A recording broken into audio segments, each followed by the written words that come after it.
It's incredible what a conversation, a 5 or even 10-minute conversation with a client here can lead to. Hey Mike, how's it going? I'm good, how are you? Good, thanks.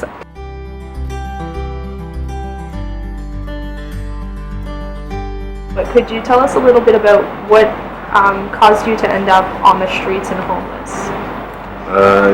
Arguments with the family. That was also around the time when I was just started smoking weed and stuff. It wasn't mainly that, but my mom, that was also part of the reason, but also the arguing, not really making smart choices got me kicked out. But then when I ended up in the shelter, it's just it's more of a different environment. There's a lot worse when you're in the shelter that can happen than when I was living at my mom's, and I didn't realize that. And once you get street involved, it's hard to pick yourself up, as I said. At the start, it was hard because I was using every day. But when I started going to school and attending the programs here at OCH and with Ottawa Inner City Ministries, it was filling up my day, so I couldn't really use or do anything. Looking back at where Mike was last summer, which is when I started kind of working and supporting him a lot more, he was living day to day. That was his mentality back then, is if he made it another day, then great. And now Mike is working towards his future.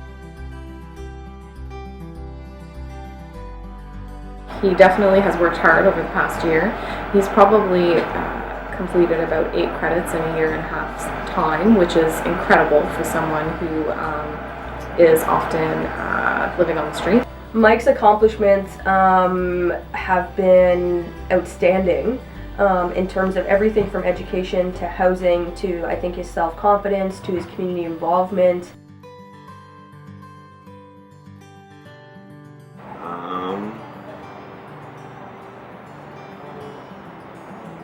Staying alive, I guess. Not ending up dead, because for a long time people are always telling me that they thought I was going to end up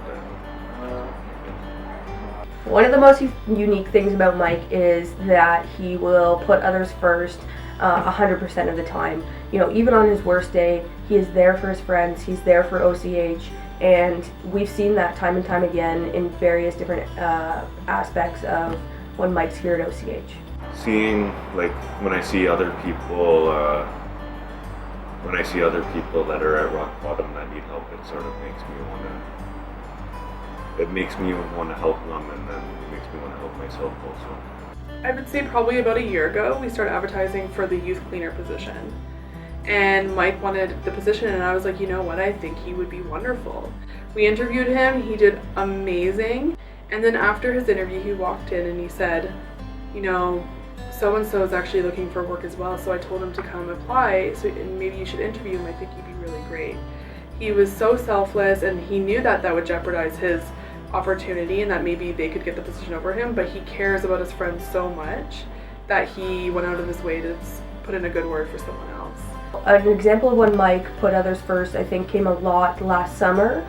He did have the option of staying at shelters or, housing options and things like that, but he had a few group of friends that were not accessing those housing supports, and Mike was staying on the streets with them to help protect them and make sure that they didn't feel alone on the streets. I think of the times that when I went to give a youth a ball cap, or when I went to give Mike a ball cap, and he would say, you know what, I think so-and-so would like this better. He was always thinking about other people. Now I have school, work, and different activities I can do during the day. What's your goal right now? What are you trying to work towards? Or goals? Finishing my high school, so I can go to college after, and getting housed. What do you want to go to college for? I haven't figured that out, but I know I want to do it.